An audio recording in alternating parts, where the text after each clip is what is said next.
ইনশাল্লাহ সামনে খেলবো, সামনে যখন ফ্রি টাইম পাবো। নট অনলি আইপিএল, এখন অনেক লিগস আছে। নীতি এক, নীতি অলমোস্ট একই, হয়তো এক একজনের বডি টাইপ এক এক রকম, এজন্য হয়তো কনসার্ন থাকে বোর্ড যে, বা আমার বোলিং টাইপ ডিফারেন্ট, এজন্য আমি এবার চাইতে পারি নাই। হয়তো ফিউচারে খেলবো ইনশাল্লাহ, আফসোস নাই কোনো, জাস্ট দোয়া করেন।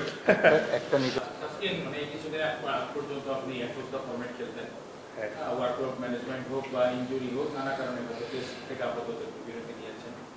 মাঝখানে আপনার জন্য আইপিএল এ খেলার সুযোগ এসেছিল। আপনাদের ওয়ার্কআউট ম্যানেজমেন্টটা বা শরীফুলের কথা যদি বলি, ওয়ার্কআউট ম্যানেজমেন্টটা দেশে রেখে হয়, আপনাদেরই আরেকজন টিমমেট দেখা গেল তার ওয়ার্কআউট ম্যানেজমেন্ট হয় যে আইপিএল 8-10টা ম্যাচ খেলে আসার পরে। সবার ক্ষেত্রে নিজের এক হওয়া উচিত কিনা, বা আইপিএল খেলার ক্ষেত্রে নিজেকে কখনো ডিপ্রাইভ মনে হয়?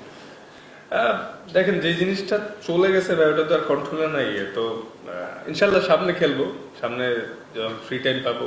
নট অনলি আইপিএল, এখন অনেক লিগস আছে। নীতি এক, নীতি অলমোস্ট একই, হয়তো এক একজনের বডি টাইপ এক এক রকম, এজন্য হয়তো কনসার্ন থাকে বোর্ড যে। আর তাছাড়া অনেকেই, স্পেশালি ফাস্ট বোলারদের যাদেরই দেখতেছেন, সবারই কোনো না কোনো ইনজুরি ম্যানেজ করতে হচ্ছে। হয়তো আমি বডি টাইপ বা আমার বোলিং টাইপ ডিফারেন্ট, এজন্য আমি এবার চাইতে পারি নাই। আর আমার তো টেস্ট খেলারও কথা ছিল, বাট লাস্ট মোমেন্টে শোল্ডারের ইনজুরি ম্যানেজ করার জন্য হয়তো আমি বিরতিতে গেছি। হয়তো ফিউচারে খেলবো ইনশাল্লাহ, আফসোস নাই কোনো, জাস্ট দোয়া করেন। একটা নিজের দেখেন না, আল্লাহর রহমতে এবার আইপিএল অনেক ভালো করছে Mustafiz.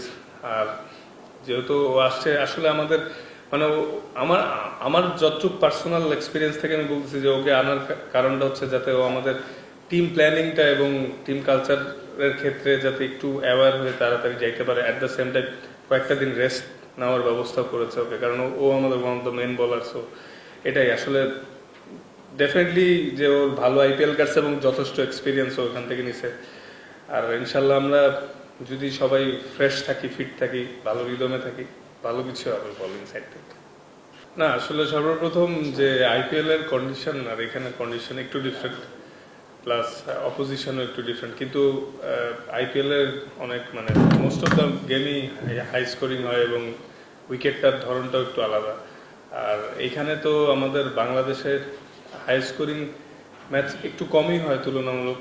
At the same time যদিও জিম্বাবুয়ে, কিন্তু দেখেন আসলে ইন্টারন্যাশনাল সিরিজ আমরা যারাই খেলতেছি, আমি শিওর যে প্রত্যেকেই 100% দিয়ে চেষ্টা করেই ম্যাচগুলো জেতার চেষ্টা করতেছে। হ্যাঁ, হয়তো কম্পারেটিভলি একটু হয়তো মানে আইপিএল এর তুলনায় এরা উইকার, কিন্তু তাও মানে আমাদের আসলে ভালো ক্রিকেট খেলেই জিততে হচ্ছে। না, আসলে ফেক কনফিডেন্স না, আসলে ভালো করতে পারলে তো যে কোনোখানেই কনফিডেন্স বুস্ট আপ হয়। হ্যাঁ, হয়তো কন্ডিশন ওয়াইজ আমরা এখনো জানি না যে ইউএস এর কন্ডিশন কেমন হবে। মোস্টলি ড্রপিং উইকেটে খেলা হইতে পারে। আর তাছাড়া আমি শিওর যে আমাদের বেশিরভাগ খেলোয়াড়েরই ইউএসএ তে খেলার এক্সপিরিয়েন্সও কম। ওইখানে যে আসলে নতুনভাবে অ্যাডাপ্ট করতে হবে। যদি মানে এখন মানে যেহেতু আমরা বাংলাদেশেই খেলি এবং খেলতেও হবে, তো কন্ডিশন তো আমরা চেঞ্জ করতে পারবো না। তো যদি আর একটু স্পোর্টিং কন্ডিশন হইতো বা তাহলে হয়তো আর একটু বেটার হইতো, কিন্তু স্টিল আমাদের অনেক কিন্তু ভালো ক্রিকেট খেলতে হচ্ছে। আর আরেকটা জিনিস, যেটা যখন ইউএসএ তে যাবো তখন কিন্তু পুরোটাই নতুনভাবে কন্ডিশন অ্যাডাপ্ট করতে হবে। এবং একটা ভালো সাইড যে আমরা ইউএসএর সাথে 3টা ম্যাচ খেলবো, ওইখানে একটু আর্লি অ্যাডজাস্টমেন্টের হেল্প পাওয়া যেতে পারে।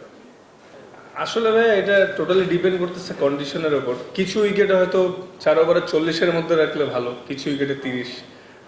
আর এনি কন্ডিশনেই এখন যে ক্রিকেট, স্পেশালি যারা পাওয়ার প্লে এবং ডেতে বল করে, যদি 4 ওভারে 30-এর মধ্যে রাখা যায়, যে কোনো কন্ডিশনেই ভালো বলেন টি-20-তে। কিন্তু আসলে ডিপেন্ড করতেছে কন্ডিশনের উপর যে কি উইকেটে খেলা হচ্ছে। এখন আইপিএল এ যেরকম বেশিরভাগ ম্যাচে খেলা হয়, ওখানে 4 ওভারে 40-এ রাখা মানে অনেক ভালো বলে। তো আসলে ডিপেন্ড করবে কি কন্ডিশনে খেলা হচ্ছে। আসলে লাস্ট ওয়ার্ল্ড কাপ যখন খেললাম তখন আমার সোরনেস অনেক বিল্ড হয়েছিল, এবং পরে কিন্তু ওয়ার্ল্ড কাপের পরে প্রায় 2.5 মাস আমি রিহ্যাব করেছি, দেন বিপিএল দিয়ে স্টার্ট করছি। তো বিপিএল এর আর্লিতে একটু রিদম নিয়ে স্ট্রাগলও করছিলাম, পরে শেষের দিকে একটু বেটার হয়েছে। শ্রীলঙ্কা সিরিজ আর একটু বেটার হয়েছে। স্পেশালি যারা ফাস্ট বোলার, ওদের জন্য রিদমটা একটা fact. At the same time ভালো ট্রেনিং তো করতেছি, তো আল্লাহর রহমত যে রিদম বেটার হচ্ছে। তো নিজে তো সবসময় চেষ্টাই করতেছি, যেহেতু আমি ফাস্ট বোলার, আমার যাতে মানে নট অনলি ভ্যারিয়েশনের সাথে যাতে পেসটাও ঠিক থাকে। তো আমার কাছে তো টিম এক্সপেক্ট করবে আমি হাই পেসে বল করি। তো ইটস অল অ্যাবাউট রিদম। ভালো হচ্ছে আল্লাহর মতে, আই হোপ সামনে আরো ভালো হবে ইনশাল্লাহ। আর সময় ভাই লাস্ট কিছুদিন অনেক ভালো ট্রেনিং করছে, অনেক হার্ড ট্রেনিং করেছে। আমি যতটুকু দেখে বুঝলাম সে তো খেলার জন্য ফিট, এবং ফিট দেখেই হয়তো দলেও আছে। কারণ প্রত্যেকটা সিলেকশনের আগে আমি শিওর যে ফিজিও ট্রেনার এবং মেডিকেল টিম সব প্লেয়ারদের বিষয়ে ফিডব্যাক দেয় সে কতটুকু ফিট আছে। আর খেলবে কি খেলবে না এটা তো আসলে ম্যানেজমেন্ট বেটার বলতে পারবে, বাট আমি শিওর যে সে ফিট আছে।